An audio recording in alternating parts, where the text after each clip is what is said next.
Welcome to the Tainted Tavern, baby. Be here or be square. Oh, come into the Tainted Tavern, come raise a glass with me. We may not put the world to right, but we'll sure give it a go.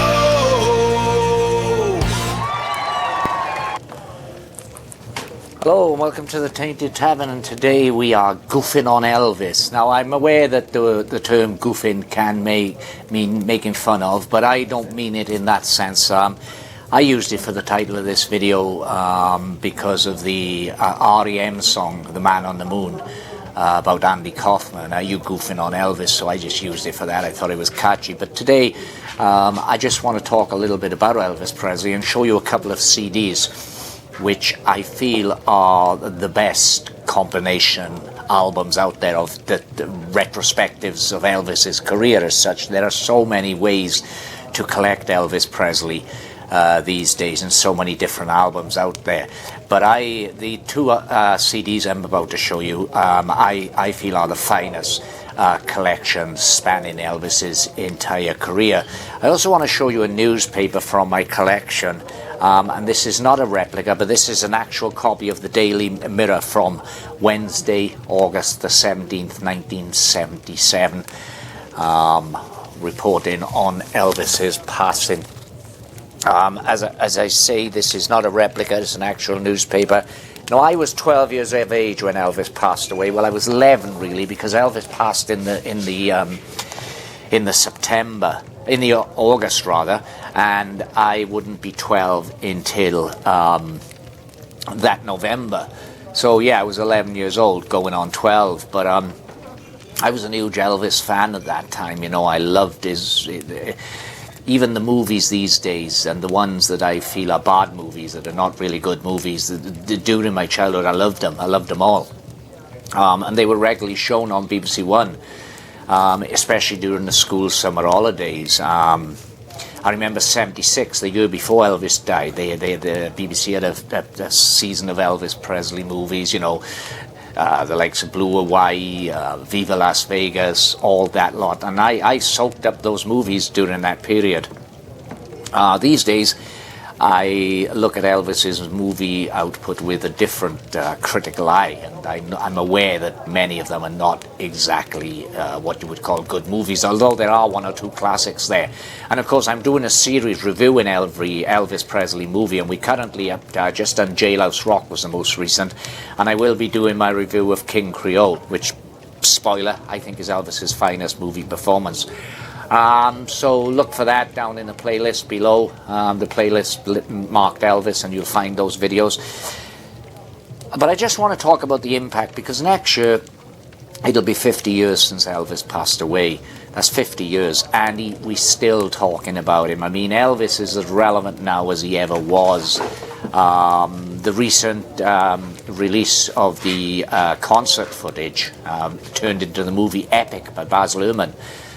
Was a massive success at the box office, you know, and the quality of the prints, the reconstruction of this old footage brought Elvis back into vivid life. A couple of years previously, when Baz Luhrmann made the biopic Elvis starring Austin Butler, it was a fantastic film.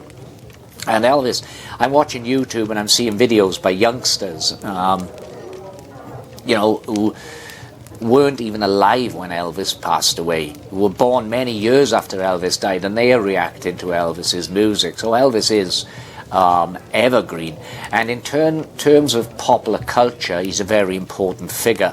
So this is the newspaper, as I say, from August the 17th, Wednesday, August the 17th, 1977, marked up at 7p. Britain's biggest daily sale, the Daily Mirror. I don't know if that's the case these days, but there we are. We've got a picture of Elvis there, picture of him here during his, that's a wedding photo of him and Priscilla. So I thought it'd be interesting to look at what else was in the news on the day that Elvis died. Just might be interesting to some people. It's the way my mind works. Now, the reason I've got this newspaper is I would have had this newspaper obviously on this day. This is an original. It's my newspaper. I've had it for many, many years. And I used to read a lot of comics back then. I had a massive comic collection. I had things like Battle Action, 2000 AD, Warlord, all those comics, and I've still got a massive collection. This newspaper was folded in amongst my comics, so obviously even then, as an 11-year-old, I must have realised the importance, the world-shattering importance of Elvis Presley's passing. So, there's an interesting article in here with the headline, Zap, Pow, Batman is banned. And it's got a picture of Christopher Reeves there as Superman. Christopher Reeves, of course, in 1977 was the current Superman. And the article goes, holy curriculum. It looks like curtains at last for those Capes Crusaders, Batman and Robins. No, fellas, they haven't been conquered by those crime shahs, the Penguin or the Joker. The dynamic duo have finally been downed by the Kindergarten Union of South Australia. As far as Assistant Director Miss Minute J is concerned, they can get in the Batmobile and zoom right back to Gotham City. And a fellow fighter against crime, Superman, can go jump over a tall building. The reason? Miss Jo says the super cartoon and TV heroes are a bad influence on children. And that's a genuine article for that period. Looking through old newspapers, when you've got distance from world-shattering events such as the death of Elvis Presley, and you look through the rest of the newspapers, the rest of the articles in the newspapers, some of it's trivial, and it's just a 20-year-old Charles Tennant, son of Prince Margaret's millionaire friend, Colin Tennant, was arrested at London Heathrow Airport yesterday and charged with a drug offence. There's articles in here about a young couple have struck gold in their daydream home, a 230-year-old fat cottage. This young couple here bought a cottage and started renovating, and buried under the floor they found a hoard of gold sovereigns that might be worth 20,000. Bearing in mind that's 20,000 in 1977 worth. So if you calculate that to today's worth, gosh knows what. I wonder what happened to those people. The centre spread of the newspaper is dedicated to Elvis once more. The photograph there is from the '68 comeback special in that leather jumpsuit that made him look absolutely fantastic. And so this is current to Elvis' death, this article. So Elvis just died. It's just become world news. And this was the newspaper's take on what happened. And the headline here says, drug yearning that dragged down a legend. One day you'll overdo it with those drugs and none of us will be around to help you. Those were the prophetic words I once heard singer Tom Jones tell Elvis Presley in a Las Vegas dressing room. That's written by reporter Chris Hutchins. For while all of us who knew the king well realised the fire he was playing with, only Elvis knew how much he needed the drugs. From the time he got up in the morning to the moment he went to bed at night, Elvis would usually be on one or other of his medical aids. It wasn't always the same night, for sometimes uppers could sustain him for days. He once told me I tried everything before the Beatles even knew what a stimulant was. So at that period, the newspapers are very much blaming Elvis's drug consumption, prescription drug consumption for his death. There's a lovely photograph here of Priscilla and Lisa there. Lisa, of course, has sadly left us now. The TV guide. Now, bearing in mind, these are the days when we only had 3 TV channels over here. We had BBC One, BBC Two, and an independent television channel, which were often regional. So, for instance, you had London ITV, Yorkshire ITV, Westwood ITV, Southern ITV, ITV Wales. So, on the night that Elvis died, the BBC schedule was Nationwide at 5:55, which was kind of a news programme. Then 6:20, there was a film called 5 Weeks in a Balloon, a film from 1962. It's likely, though I can't say for certain, it's likely that this schedule was altered and there were Elvis Presley-centric programs put on through the evening. As any time a big star died, they tended to do that. 8 o'clock you had at 8 Half Hotman, which was a comedy with Michael Bates, Windsor Davis, which these days wouldn't be regarded politically correct, and they'd never show it. It was a World War II era set comedy in a British Army camp. Was it after the... Not sure. I'm not sure about that. I mean, maybe misremembering. No, I don't think it was World War II. World War II was Dad's Army. I think it was... I'd have to look that up. Then that was followed by Roof Over My Head, The Sitting Tenant, starring Brian Ricks, Linda Barron, Francis Matthews, Medical Story, Risky Business, the commentary choice. And this is the bizarre thing. So 11:35 in the evening to 11:37 you had the weather and a quick regional news recap. Then you had close down. Yes, folks, the television closed down. There was no such thing as 24-hour television back then. Let's have a look at the other side. We'll go to ITV. ITV, we had in the evening started off with Don't Ask Me Why with Magnus Pike, which was kind of a science type show that would explain certain things. Then we had Coronation Street, and what was happening in Coronation Street on Wednesday, August the 17th, was there was trouble for Fairclough and Langton. So that would have been Len Fairclough and Ray Langton, characters that are no longer in Coronation Street. In fact, there was a sex scandal related to Len Fairclough, where he supposedly touched up children in a swimming pool, but he was found not guilty of that, I believe. Then Night Out at the London Casino with Tom O'Connor, Mike and Bernie Winters. Then 9 o'clock you had The Sweeney. The Sweeney, I can still watch that to this day. I think one of the finest British television cop shows ever screened. And 10:30 there was The Hammer and Thistle, a documentary about Scottish poet Hugh MacDermott. So it would be interesting to, if I could find out if those listers did change on that day to do some Elvis Presley tributes, which I strongly suspect it did, because that was the way that things were back in those days. Sports news, these old strips as well, Handicap, The Perishers, The Forsyth Saga, The Larks. In sport, we had football match, Northampton 2, Southend 1. Another football match, Crystal Palace 5 and Brentford 1. Richard Hacknock grabbed 2 fine goals last night as Palace blitzed Brentford out of the League Cup in the second leg of the first round tie. Other matches that had gone on recently were Brighton 0, Cambridge United 0, Colchester 4, Aldershot 1, Fulham 2, Orient 1. So I thought it'd be interesting to look through that. I'm going to put this back now. It goes in a protective poly pocket. It's actually in very good condition considering it's almost 50 years old, and printed on the cheap paper that newspapers used back in the day. So I'm going to put that safe. Now let's talk about the Elvis CDs that I recommend, because people are now incredibly coming to Elvis for the first time.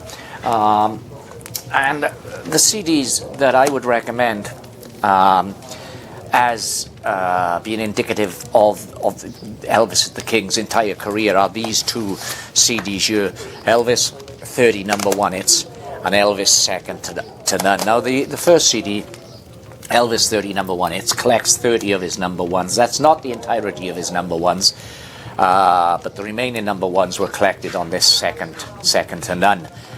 Second to None also collected a lot of B-sides and fan favorite tracks. I actually prefer this CD because it's got more of the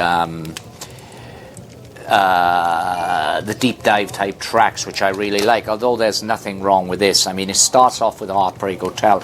Incidentally, I was writing about Heartbreak Hotel today in my Elvis project for my book that's coming out next year. And I mean, I know the song inside out, who doesn't? But I tried to listen to it with fresh ears. I tried to get a mindset of someone back in 1956 who would be hearing this for the first time and realizing that, wow, nothing has ever sounded like this before.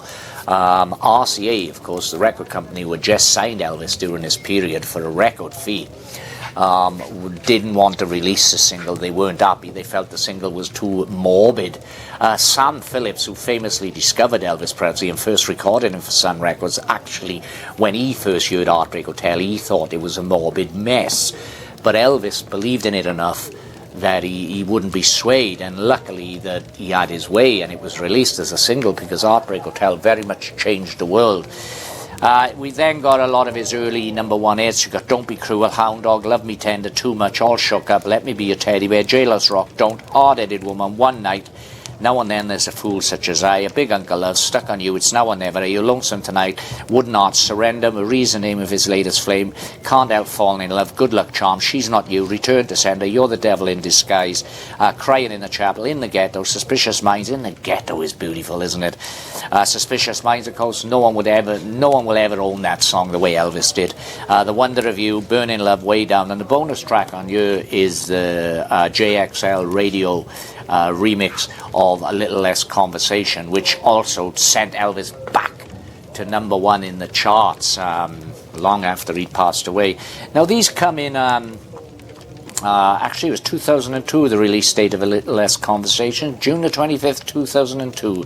A late and surprising edition, number one in the UK on June 2002.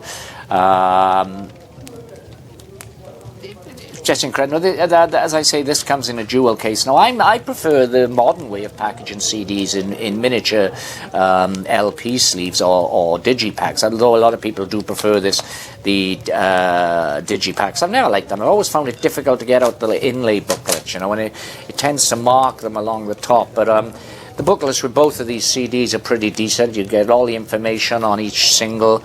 Some nice pictures of Elvis. So for instance, we go open at the middle, we'll go to Surrender. It tells that the Surrender's release date was February the 7th, 1961. It was another rewrite from the Italian, another Neapolitan ballad, this time Tomà Assorito, which had previously been recorded by, among others, one of Elvis's earliest musical heroes, Dean Martin. You get information like that on every track. Which is what makes these collections, I feel, absolutely essential for an Elvis fan, because not only are you collecting all of his biggest hits, but you're also getting, a lovely package and extra supplemental information. Now, second to none, again, very similar jewel case, and you get the booklet is again of the same quality. As I say, I really do struggle to get these booklets out of these jewel cases without damaging them. I mean, my nail has already caused a little dent in that one there. I really don't like jewel cases. There we are, that's out. So it's a similar thing. Opens up, you get track list in there. And let me give you the track listing for second to none. So you've got That's All Right. So, of course, this also is including some of the Sun Cuts. That's All Right, of course, was Elvis, the song that launched Elvis. I forgot to remember to forget Blue Suede Shoes, I Want You, I Need You, I Love You, Love Me, Mean Woman Blues, Loving You, Treat Me Nice, Wear My Ring Around Your Neck, King Creole, Trouble, I Got Stung, I Need Your Love Tonight, A Mess of Blues, I Feel So Bad, Little Sister, Rock-a-Hula Baby, Bossa Nova Baby, Viva Las Vegas, If I Can Dream, Memories, Don't Cry Daddy, Kentucky Rain, You Don't Have to Say You Love Me, An American Trilogy, Always On My Mind, Promised Land, Moody Blues. Bonus tracks on this are I'm a Roustabout, which at the time that this CD was brought out, it was previously unreleased track. And you've also got another modern remix of Elvis's stuff, and this is Rubbernecking, Paul Oakenfold remix, radio edit. That did okay, but it wasn't as successful as A Little Less Conversation. In the booklet, you get some nice information, the track list in there. The booklet tells us, with the sale of more than 9 million copies of Elvis 30 number one hits, which was the previous CD I showed you, chart positions around the world, including 3 weeks in the US and a worldwide smash single, A Little Less Conversation.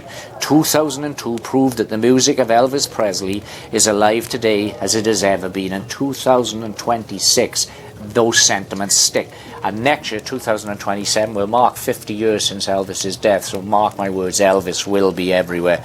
But yeah, this booklet gives you a lot more text rather than just a list of the songs and information on each songs.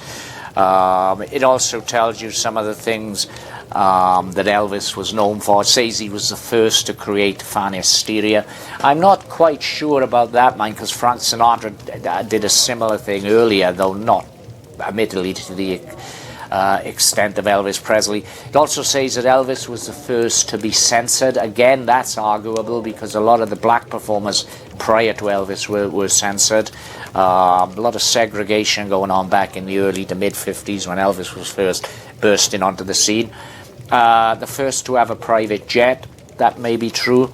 The first to go unplugged for an audience, that's interesting, and that refers to his 68 comeback special, in which he sat down there on a revolving stage with the fans and the audience all around him and a few of his band members, and they just strummed away on their acoustic guitars. So yeah, in many ways Elvis did invent the concept of the unplugged concert, which of course came to the fore years later with MTV. The first to perform an entire concert televised globally, and that of course is Aloha from Hawaii, which was broadcast by satellite all over the world, so that's very true again. The first to have his own crib. I'm not exactly sure what that means. Crib. Anyone tell me what that means in the comment? First to have his own crib? Not sure what that means. And then you get the song listings. It tells us, so that's all right. It tells us that it was recorded July the 5th to the 6th, 1954. And that was, of course, only a regional chart hit back then, so it doesn't give the nationwide chart positions. But later tracks, King Creole, so it tells us that it was written by Lieber Stroller. It was recorded January the 23rd, 1958. In the UK, it peaked at number 2. And in the US, it peaked at number 1. And it's also featured on the album King Creole. The EP, rather, King Creole Volume 1. So you get information for every track. Just one more. An American Trilogy. Written by Newbury, published by Sony, ATV Music, backing vocals J.D. Summer and the Stamps, and the Sweet Inspirations, and Kathy Westmoreland. It was recorded February the 16th, 1972, and incredibly, this song is so well known, I thought its chart positions would have been higher than this, but in the United States it peaked at number 66, though it did better in the UK, it peaked at number 8. So that is Elvis 1. On Elvis second to none. Both of these CDs are well worth having. And another thing I will mention all about the clarity of the mixes on this. I've been playing these the last couple of days. Admittedly, I've got a really good sound system, but the clarity on these are excellent. The bass is there, the treble is there, Elvis's vocal is crystal clear. So that's Elvis 1. And Elvis 2, and also a little chat about a newspaper from the day that Elvis died. But thanks for watching. Give this video a thumbs up. Leave a comment down below. And if you haven't done so already, then please subscribe. Hit that like button for me if you're watching on your phone. And please come back to the Tainted Tavern, because there will be more Elvis content going forward. Thanks for watching. Bye for now. Cheers. Solange. Yakida. Please come back soon.